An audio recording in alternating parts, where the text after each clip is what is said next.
وَإِنَّكَ لَعَلَىٰ خُلُقٍ عَظِيمٍ، اے محبوب ہم نے آپ کو عظیم اخلاق عطا فرمائے ہیں۔ اللہ اکبر۔ نبی پاک صلی اللہ علیہ وسلم کی شان اقدس دیکھو کس انداز کے ساتھ میرا رب ارشاد فرما رہا ہے۔ اور یہاں بات سمجھنے والی ہے میرے عزیز میرے بھائی، یہ جو خلق عظیم ہے نا، خلق عظیم، پہلے نبیوں کو بھی خلق ملے، لیکن ان کے جو اخلاق تھے وہ کریمانہ تھے، جتنے تھے جو تھے بڑے کرم اور مہربانی والے تھے۔ میرے نبی کے جو اخلاق ہے صرف کرم والے نہیں، عظمت والے بھی ہیں۔ اور یہاں علماء نے لکھا، فرمایا جتنے انبیاء کے اخلاق تھے اللہ نے وہ بھی مصطفیٰ کو عطا فرمائے، اور اس کے بعد ایسے لا تعداد اخلاق تھے جو حضور اکرم علیہ السلام کو عطا ہوئے اور پہلے کسی اور کو عطا نہ ہوئے۔ اتنی تعداد، اتنی کثرت اور اتنی عظمت ہے میرے آقا کریم صلی اللہ علیہ وسلم کے اخلاق کی۔ اچھا، یہ اخلاق کہتے کس کو ہیں؟ اخلاق بندے کے اندر وہ ایک ملکہ ہوتا ہے جس کے ساتھ بندے کو نیکیاں کرنا آسان ہو جاتا ہے، ثواب کمانا آسان ہو جاتا ہے، اور گناہوں سے بچنا اور برائیوں سے بچنا آسان ہو جاتا ہے۔ یہ اس ملکے کو اخلاق کہتے ہیں۔ اب آپ کہیں گے تھوڑا اس بات کو کھولیے، تو اس بات کو کھولتا یوں ہوں میرے بھائی کہ جب بندے کے اندر اخلاق آ جائے نا کہ وہ نیکیوں کرنے میں آسانی محسوس کرے اور گناہوں سے بچنے میں اللہ اس کا اپنی مدد فرمائے، تو پھر اس میں حسن یہ پیدا ہوتا ہے، اس کا دماغ بھی ستھرا رہتا ہے، اس کی آنکھ بھی حیا والی رہتی ہے، زبان بھی ذاکر خدا بن جاتی ہے، دل شاکر بن جاتا ہے، اور اس کے بعد اس کے دل کے اندر یہ جو بغض، کینہ، حسد، تکبر، یہ جتنے دنیاوی رچ اور کتے ہیں یہ اس کے دل میں نہیں رہتے، یہ نکل جاتے۔ کیوں؟ صوفیاء کہتے ہیں یہ دل ہے، یہاں دلدار رہنا چاہیے، بس یہ دل ہے، یہاں دلدار ہونا چاہیے۔ یہاں پھر نہ بخل ہوتا ہے، نہ غضب ہوتا ہے، نہ ہی انتقام ہوتا ہے، نہ ہی لڑائی جھگڑا، نہ ہی قطع رحمی ہوتی ہے، نہ ہی ایک دوسرے کے ساتھ اناد اور تکبر ہوتا ہے۔ یہ سب کچھ یہاں سے نکل جاتا ہے۔ کیوں؟ اخلاق کا حسن یہ ہے، تبھی تو حسن اخلاق بنتا ہے۔ ٹھیک ہے، یہ ہر چیز سے دل پاک ہو جاتا ہے۔ اور صرف یہاں نہیں، جب یہ حسن اپنے عروج کی طرف جاتا ہے تو بندہ اپنی تجارت کے اندر اپنے گاہکوں پہ نرمی کرتا ہے، ملاوٹ نہیں کرتا ہے، جھوٹ نہیں بولتا، یہ بھی حسن اخلاق ہے۔ یہ امام راضی نے لکھا ہے، ہوں سارے چپ ہو گئے، بھی حسن اخلاق ہے۔ بلکہ امام راضی نے یہاں تک لکھا، فرمایا اپنے جتنے رشتہ دار ہیں ان سب سے محبت اور ادب اور احترام سے ملنا، ان کی ضروریات پوری کرنا، یہ بھی حسن اخلاق ہے۔ اور اگلی بات امام راضی کہتے ہیں اپنے سسرالی رشتوں کا حیا کرنا، اپنے سسرال کا حیا کرنا، یہ بھی حسن اخلاق ہے۔ کئی بندے یہاں مجمع میں بیٹھے گے، اب میں سوریاں تے نہیں جاندا، میں تو ساڑیاں نو سمجھدا ہی کچھ نہیں، اوے جو ساڑے پانچ چار بندے رنگ بن گئے، وہ بھی سانو کی میں جاندا ہے۔ اور گرامی قدر حضرات، کیا ہو گیا تمہیں؟ خدا کا خوف کرو۔ یہ سسرالی رشتے کا بھی ہمیں حیا کرنا چاہیے بھائی جان، سسرالی رشتے کا بھی حیا یہ اتنا ضروری ہے بھائی۔ یہ امام راضی رحمت اللہ تعالی علیہ فرماتے ہیں کہ یہ بھی حسن اخلاق کا حصہ ہے۔ اگر آپ چاہتے ہیں نا کہ آپ اپنے گھر میں اچھی زندگی بسر کریں تو پہلے دن ہی اپنی بیوی کو کہہ دیا کریں، تو میرے ماں پیو دی عزت اور احترام کرنا تو میں تیرے آندہ کرنا ہے۔ جس دن آپ کو یہ سبق آ گیا اور آپ نے پڑھا دیا اور آپ نے عمل کر لیا، آپ کے گھر میں کبھی لڑائی نہیں ہوگی۔ تانے دیتے اس کو ماں کے، باپ کے، اور وہ بھی پھر جدو شروع ہوندی ہے نا موڑ ماں ہو، ہاں پھر بریکاؤں دیا بھی کوئی نہیں میرا پوتر، اس واسطے نہ تنگ کریا کرو۔ تو یہ حسن اخلاق میں یہ چیزیں آتی ہیں، اور اس کے ساتھ ساتھ جتنی اچھائیاں جو نیکی بن جائے۔ اور حسن اخلاق کے بارے میں علماء نے اس آیت کے تحت لکھا، اللہ نے وَإِنَّكَ لَعَلَىٰ، لفظ اعلیٰ کے ساتھ اخلاق ہے۔ اس کا مطلب یہ ہوتا ہے، ادھر دیکھیں، ایک ہے اخلاق اور ایک ہے جس نے عمل کرنا ہے، دو چیزیں ہیں۔ جیسے ایک میری سواری ہے اور ایک میں ہوں جس نے سوار ہونا ہے۔ اب دو چیزیں ہیں، سواری مجھ پر سوار ہے یا میں سواری پر؟ تو آپ کہیں گے جی میں سواری پر سوار ہوں، تو جدھر میں چاہوں گا سواری وہاں چل کے رکے گی، وہاں میری مرضی چلے گی، سواری کی مرضی نہیں ہے۔ فرمایا لا کے ساتھ جب اخلاق بیان کیا تو اللہ نے اخلاق کو مصطفیٰ کی سواری بنا دیا اور مصطفیٰ کو اخلاق کے اوپر سوار کر دیا۔ اے مصطفیٰ جدھر آپ جائیں گے ادھر ہی اخلاق چلا جائے گا، جو آپ کہتے وہی اخلاق بنتا چلا جائے گا. اخلاق آپ کے قبضے میں ہے, اخلاق آپ کے کنٹرول میں ہے, اخلاق آپ کے اختیار میں ہے, اخلاق کے آپ حاکم ہیں.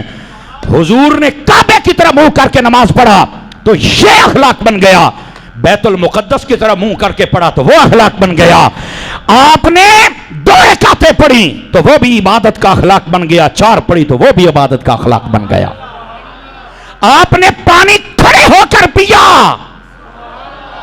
زمزم شریف کا تو یہ بھی اخلاق بن گیا. وہ حجر اسود کا پتھر دور سے چوما جاتا ہے آج, اصول تو یہ تھا قریب چل کے ہم چومتے, مصطفیٰ نے دور سے استلام کیا, اخلاق بن گیا.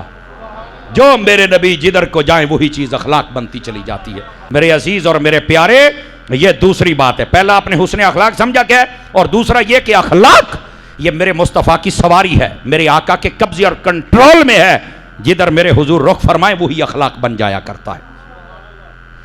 اور تیسری بات, یہ جو اخلاق عظیمہ ہیں یہ پہلے جتنے نبیوں کے اخلاق تھے وہ بھی اللہ نے اپنے حبیب کو عطا فرمائے. شکر نوح میرے نبی کے پاس ہے, صدق ابراہیم نبی کے پاس ہے, خلت ابراہیم نبی کے پاس ہے. سمجھ آ رہی ہے میری بات کی؟ صبر ایوب نبی کے پاس ہے, اخلاص موسیٰ نبی کے پاس ہے, حضرت داؤد علیہ السلام کی عاجزی میرے نبی کے پاس ہے, حضرت عیسیٰ کا زہد میرے نبی کے پاس ہے, حضرت سلیمان کی حکومت و اختیار نبی کے پاس ہے, یوسف علیہ السلام کا جو عفت اور پاک دامنی ہے وہ نبی کے پاس ہے. میرے نبی یہ سب کچھ ہونے کے بعد ہر چیز مصطفیٰ کو عطا. کب فرمایا انا اعطیناک الکوثر, اے محبوب ہم نے آپ کو خیر کثیر عطا فرما دیا ہے. خدا ہی جانے کیا دے دیا ہے, بہرحال یہ کہو کہ سب دے دیا. یہ ہے نبی پاک صلی اللہ علیہ وسلم کے اخلاق. اب اگلی بات سمجھنے والی ہے. اس اخلاق پر نہ کچھ احادیث طیبہ میں چاہتا ہوں کہ آپ کی خدمت میں عرض کروں. حضرت ابو ذر غفاری فرماتے ہیں نبی کریم علیہ السلام نے فرمایا, لوگو جہاں بھی رہو تقوی اختیار کیا کرو, اللہ سے ڈرتے رہا کرو. دوسری بات فرمایا جب گناہ ہو جائے تو فوراً نیکی کر لیا کرو, اس گناہ کے بعد جب تم نیکی کرتے ہو تو گناہ مٹا دیا جاتا ہے. فوراً توبہ کرو, استغفار کرو, نیکی کرو, خیرات کرو. اور اس کے بعد فرمایا جب بھی کسی سے پیش آؤ تو حسن اخلاق سے پیش آیا کرو. یہ میرے نبی کریم علیہ السلام نے فرمایا. دوسری حدیث حضرت سیدنا ابو درداء رضی اللہ عنہ آپ حدیث روایت کرتے ہیں, میرے آقا کریم فرماتے لوگوں قیامت والے دن میزان عمل میں جو سب سے بھاری چیز ہوگی وہ حسن اخلاق ہوگا. اور فرمایا جو بد اخلاق بندہ ہوتا ہے اللہ اس سے نفرت فرماتا ہے. بد اخلاقی اپنے ذہنوں سے اور اپنے چہروں سے اور اپنے رویوں سے نکال دیجئے, یہ میرے رب کو پسند نہیں. تیسری حدیث, اور یہ بھی حضرت ابو درداء رضی اللہ عنہ اس حدیث کو روایت کرتے ہیں, فرمایا قیامت والے دن اخلاق سے وزنی کوئی چیز نہیں ہوگی میزان میں. فرمایا یہ جو اخلاق والا بندہ ہوتا ہے یہ بسا اوقات نمازی کے درجے کو بھی پا لیتا ہے اور روزے دار کے درجے کو بھی پا لیتا ہے. نمازی اور روزے دار کا جو درجہ ہوتا ہے نا, حسن اخلاق سے پیش آنے والا بندہ یہ ان درجات کو حاصل کر لیتا ہے. اس لیے حسن اخلاق یہ ضروری ہے. اور اس کے بعد حضرت ابو ہریرہ رضی اللہ تعالیٰ عنہ آپ فرماتے ہیں ہم نے نبی کریم علیہ السلام سے سوال کیا, یا رسول اللہ صلی اللہ علیہ وسلم یہ بتلائیے جنت میں لوگ کس سبب سے زیادہ جائیں گے؟ نبی پاک نے فرمایا 2 چیزیں, تقوی اور اچھے اخلاق. اور اگلا سوال بھی سننا چاہیے. نبی پاک سے پوچھا گیا حضور جہنم میں لوگ سب سے زیادہ کس سبب سے جائیں گے؟ تو نبی پاک علیہ السلام نے فرمایا منہ اور شرمگاہ کی وجہ سے. جب اس منہ سے حرام بکیں گے, اس منہ کے ساتھ تکالیف دیں گے, اس منہ کے ساتھ گستاخیاں کریں گے, غلط فیصلے نافذ کریں گے, غلط لوگوں کا ساتھ دیں گے, جھوٹی گواہیاں دیں گے, تو فرمایا یہ منہ ان کو جہنم میں لے جائے گا. اور شرمگاہ جب حرام طریقے اس کا استعمال ہوگا تو فرمایا یہ جہنم میں جائیں گے. یہ میرے نبی نے فرمایا. تو اچھے اخلاق بھی اپنائیے اور تقوی بھی, اور اپنے منہ کو بھی حرام سے بچائیے اور اپنی شرمگاہ کو بھی. حضور نے فرمایا جو 2 چیزوں کی مجھے ضمانت دے دے میں محمد اس کو جنت کی ضمانت دیتا ہوں. پوچھا کیا؟ فرمایا ایک زبان اور ایک شرمگاہ. فرمایا اس کی حفاظت کی ضمانت دے دو، میں محمد عربی تمہیں جنت کی ضمانت عطا کر دیتا ہوں. یہ میرے نبی نے فرمایا.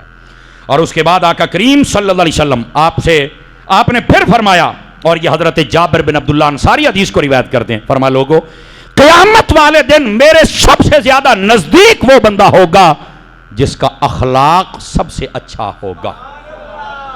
یہ میرے نبی فرما رہے ہیں، اور ہمیں اپنے اخلاق پر غور کرنا چاہیے. اور حضرت ام المومنین اما عائشہ صدیقہ رضی اللہ عنہ آپ فرماتی ہے حضور کا اخلاق یہ ہے آپ نے آج تک کسی کو تکلیف نہیں پہنچائی. ہائے او صدقے جاواں. فرمایا آپ نے کبھی کسی نہ عورت کو مارا ہے نہ کسی غلام کو کبھی مارا ہے. ہاں فرمایا آپ دو موقعوں پر جلال فرماتے تھے، ایک جب آپ جہاد میں ہوتے تب، اور دوسرا جب کوئی اللہ کی حدود کو کراس کرتا تھا تب. دو موقعوں پر آپ جلال فرماتے تھے. گرامی قدر حضرات، یہ آقا کریم علیہ السلام کا حسن اخلاق. اور یہاں پر میں آپ کو ایک حدیث سناؤں جو روح البیان میں لکھی ہے. یہ وہ حدیث ہے جس کی سند میں اہل بیت کے عظیم افراد ہیں، اور اس حدیث کے ساتھ لکھا گیا سند اہل بیت. کیا لکھا گیا؟ سند اہل بیت. اور کیا ہے؟ فرمایا کہ امام علی رضا رضی اللہ تعالیٰ عنہ آپ نے بیان فرمایا حضرت امام موسیٰ کاظم سے. امام موسیٰ کاظم نے بیان کیا حضرت امام جعفر صادق سے. امام جعفر صادق نے بیان کیا حضرت امام باقر سے. امام باقر نے بیان کیا امام زین العابدین سے. امام زین العابدین نے بیان کیا امام حسین سے. امام حسین نے بیان کیا مولا علی سے. مولا علی نے بیان کیا نبی پاک سے. اور کیا ہے؟ فرمایا لوگوں اخلاق کو لازم پکڑو، اچھے اخلاق والا جنت میں جاتا ہے، اور برے اخلاق سے بچ جاؤ، برے اخلاق والا جہنم میں جاتا ہے. یہ اہل بیت کی سند کے ساتھ یہ حدیث شریف ہے. اور یہ اہل بیت کی جو سند ہوتی ہے نا، بعض روایات کی ایسی سندیں ہیں جس میں اہل بیت کے عظیم افراد ہیں. یہ اتنے عظمت والے نام ہیں. فرمایا ان ناموں کو اگر پڑھ کر کسی پاگل پر دم کر دیا جائے تو اللہ اس کا پاگل پن دور کر کے رکھ دیتا ہے. کیوں؟ یہ مصطفیٰ کے گھرانے کے عظیم افراد کے ناموں کی برکت ہے.